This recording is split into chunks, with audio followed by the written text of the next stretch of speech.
Hey there, welcome to the James Show, News Talk 820 WBAP, now on FM at 93.3. Well, my next guest is a fun one. I get a lot of good emails and Facebook messages every time he's on the show because he says some things that just don't match up with what you've heard from so many other places, which is why we like him. Dr. Brian Ardis from the Dr. Ardis Show back on the James Show. Welcome back, Dr. Brian. It's great to be here. How are you? Pretty good. Look, the last time you were on, you said some... I don't know. Some people found it sensational. I found it pretty normal. Some things about nicotine. Just can you do like a 1 minute, like a 60-second summary of your difference on nicotine compared to the rest of the world? Absolutely. In 2016, Harvard published a study that nicotine is not the only substance in tobacco products that are making them addictive. In fact, they published that there's 16 different chemicals made by man put in every tobacco commercially product. So every cigarette, snuff, dip, you name it, it's loaded with 16 man-made addictive chemicals called pyrazines. And as Harvard published, nicotine is not what drives the addiction of tobacco products. It's these man-made chemicals called pyrazines that the FDA has allowed the tobacco giants to add to their products since 1970.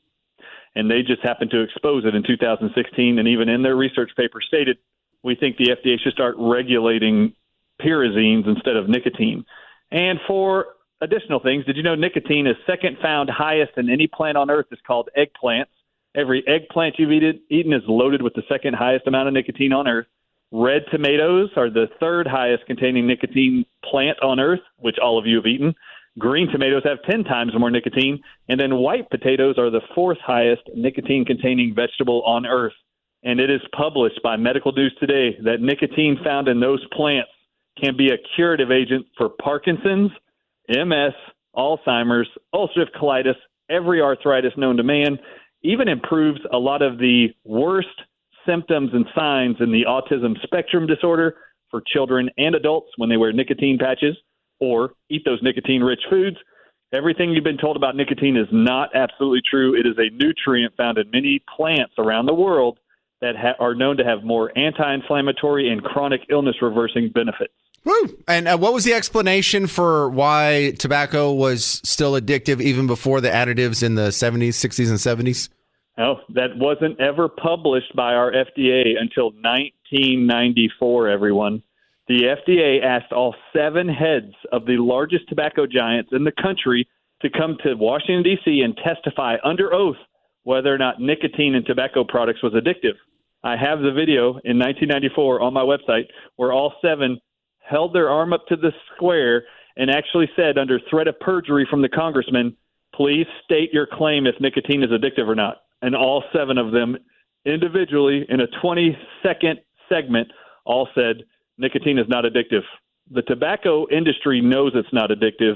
The FDA published 4 months later, regardless of listening to the CEOs of the tobacco giants, they're the ones that published in 1994 that all tobacco products have to contain a label stating that nicotine is an extremely addictive substance, of which it is not.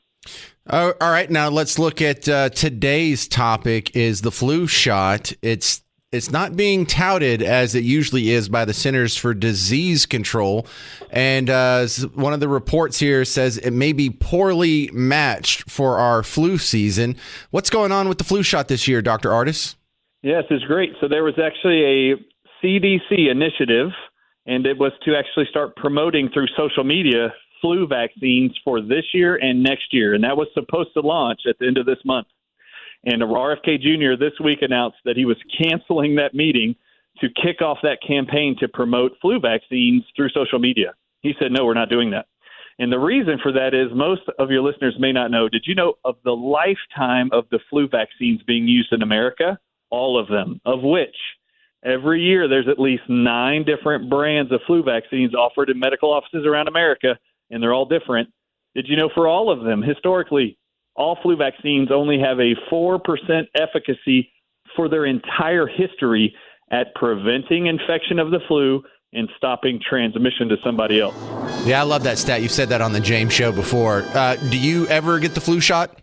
I have never given any of my 5 children, 4 of which are adults now. I've never gotten the flu shot, and if I ever did, it might have been before the age of 6 years old, and my parents may have gotten me 1 or 2.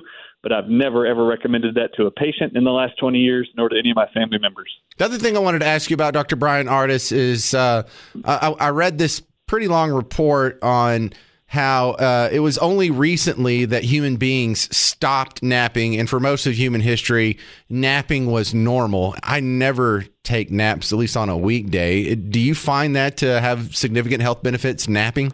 Actually, every country, even in South America and Latin American countries, who take siestas daily, where they actually shut down their cities and everybody goes home from work or goes home from school and they nap during the day, every single health parameter, including all chronic illnesses, cardiovascular disease, neurodegenerative diseases, all countries who have napping or periods of each day where they designate for resting, they have lower chronic illness rates and better health outcomes than all of Americans who don't nap. Hey, you hear that, HR? So if you see me sleeping in the studio here, before or after the show, it's just for health. And are you trying to kill us? We would be more healthy if we had maybe we need a nap space at work here, Dr. Ardis. Amen to that. Ask your HR to call me and we'll talk about it and I'll share the research. Yeah, see, Latin America, there's a lot of things about y'all we really like. I like soccer, so that's one of them. But I really like their stance on napping. I wish it was more widely adopted. Dr. Ardis, thank you very much for your time on The James Show. How do they find some of your very controversial work online? Yeah, go to thedrardisshow.com, the DRARDIS show.com, or go to Amazon.com and buy my book called Moving Beyond COVID-19 Lies. It's an Amazon bestseller right now. Go check it out. All right. And go ahead and email me later if you need to know how to spell his name. I'm going to get about 6 of those between now and bedtime, Dr. Ardis. So I'll redirect them to you. I've got it down. Dr. Brian Ardis. Let me know. James at WBAP.com if you have trouble finding it. I'm ecstatic to put you in contact with any of our guests. Coming up next, some more local news and sound bites around that, and I have a couple of responses here on the Neiman Marcus situation. I'm James Parker. It's News Talk 820 WBAP, now on FM at 93.3. Hey there, welcome back to The James Show. News Talk 820 WBAP, now on FM at 93.3. My next guest is a regular on The James Show. It's the local Dallas divorce attorney, Jennifer Hargraves, back on The James Show. Welcome back, Jennifer. Before we get into today's topic here, I just want to put you on the spot. We have the event coming up tomorrow with Brian Kilmeade from Fox and Friends at Community Beer. If you're not already occupied from 6 to 8, we'd love to have you out there. I'd love to meet you. Community Beer, great choice. All right. Well, that's. I think that was a soft no. That was a definite maybe. Oh, okay. Well, good. Let me know if you can come out. Love to say hi. Let's bring up something that it kind of gets floated around, and it's not a serious topic, but I think it's more relatable than a lot of people think. What I'm talking about is the comparison between Elon Musk, who has, 11, 12 children or something with different women, and now he just had another one. There's a fourth baby mama that just had a baby with him last year. And so, look, a lot of complexities going on in there. And someone pointed out, well, that's the same thing Trump did. He has children with 3 different women. And so I was thinking, look, that's not the norm, but that's not completely, disconnected from regular people. If I look at, let me go ahead and be personal here. 2 of my first cousins just run around and like to make babies with random people, it seems like. My grandfather had children with 3 different women. So it's not really that uncommon, even among regular people, to really spread that out. But boy, doesn't that make divorce complicated. Well, it can make child support calculations very complicated, which is a part of divorce. But as you know, you don't have to be married to be making a lot of babies. So that's why sometimes, people avoid getting married because they think it complicates things. But the truth is, having children outside of marriage and owning property outside of marriage are factors that make the disentangling the relationship a lot more complicated. So explain how it kind of fractionalizes out the child support. How do they calculate that if you have multiple baby mamas? So the first thing to know is that every state is different, right? So we all have these different formulas. So I can only speak to Texas, but our child support formulas sort of cap out at 5 children. There are 5 children before the court in a proceeding. Then the maximum amount, according to the guidelines, is 40%. of the net resources, and net resources is capped at 9,200 right now. That changes every couple of years from the legislature. But if you have other children, right, from another mother, then that incremental percentage goes down. So if you have one child, it's 20%. One child before the court, 20%. Okay. But if you have 5 children with somebody else, or it's actually up to 7 children with somebody else, then your child support amount would go down to 13%. So in Elon Musk's case, if anybody there is thinking about having babies with him so that they can get a great meal ticket, it's going to be a challenge.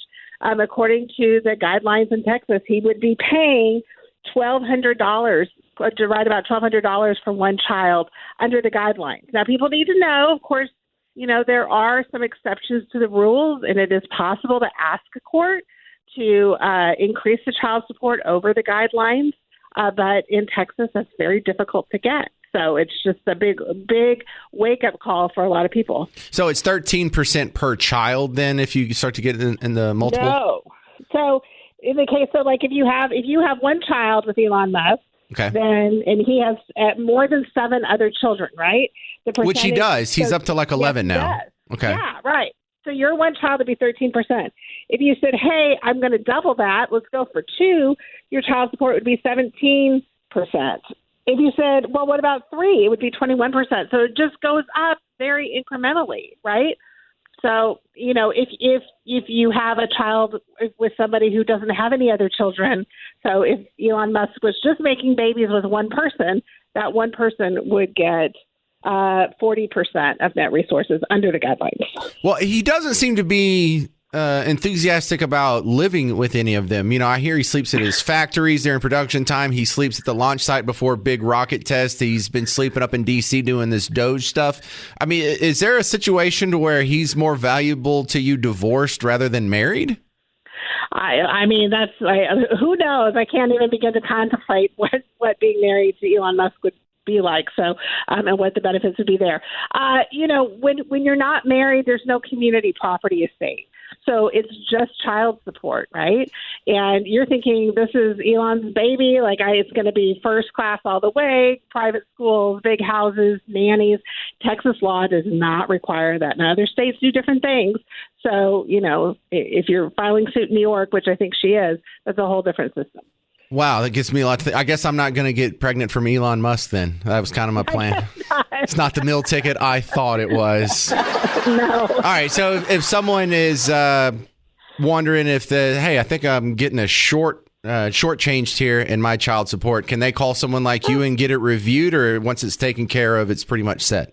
Yes, they can. They can come in for a child support review, and we have a member on our team who used to work with the Attorney General's office, who's the one who enforces the child support, and she's great. We have other lawyers, too, and other law firms as well can advise whether a modification is in order. It'll depend on if the court said it or if it was an agreed-upon amount. But, yeah, we do that all the time. Jennifer Hargrave Family Law, thank you for your expertise in this really awkward subject. Maybe I'll see you tomorrow. We can talk about it more. That'd be fantastic. Jennifer Hargrave, everybody. Give her a round of applause. Thank you very much. All right, so let's go back to this list, the rich man, poor man list, because this idea, I didn't participate in it. Garrett's family doesn't match this paradigm. Some of us do the weird normal thing of having a nuclear family and your biological parents stay together and just raise the same lot of kids.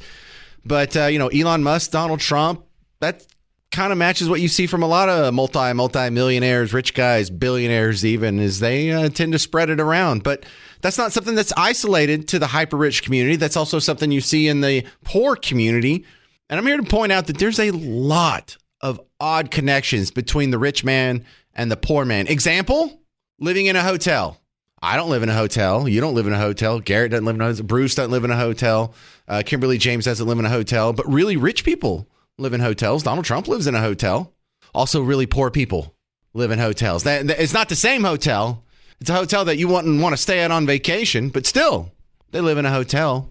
What would your addition be to the rich man, poor man list? 800-288-9227. 800-288-9227. I'm James Parker. It's News Talk 820 WBAP, now on FM at 93.3. Hey there, welcome to the James Show, News Talk 820 WBAP, now on FM at 93.3. Let's do a little rich man, poor man. I know you're thinking, what's the big deal about this? Wait until you hear the list we've compiled thus far. You know, I first heard this comparison long time ago. There was a show, Loveline. Does anyone remember Loveline? Adam Carolla, Dr. Drew? It was on the radio for years. Then it was on MTV for a little while, and then it was still on the radio. And he made the connection. This is sort of where it started. But over the years, you know, as you do talk radio, and this comes up every once in a while, people keep adding to the list. So then I started compiling my own list, and it's huge. And look, this is all predicated off of the criticism of Elon Musk. It was revealed over the last week that he has another baby mama, Ashley St. Clair. I mean, unless you're perpetually online like me, just terminally online like me, you probably don't know who she is, but she's an influencer of some note. Yes, she's very pretty. So, and look, I'm not trying to get on my moral high horse here, you know, because Elon Musk has kids with like, what, 4 different ladies now? Is it 5, 4, 5, something like that?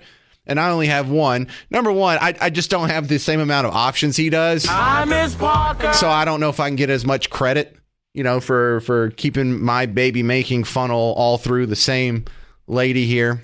So this isn't a judgment thing.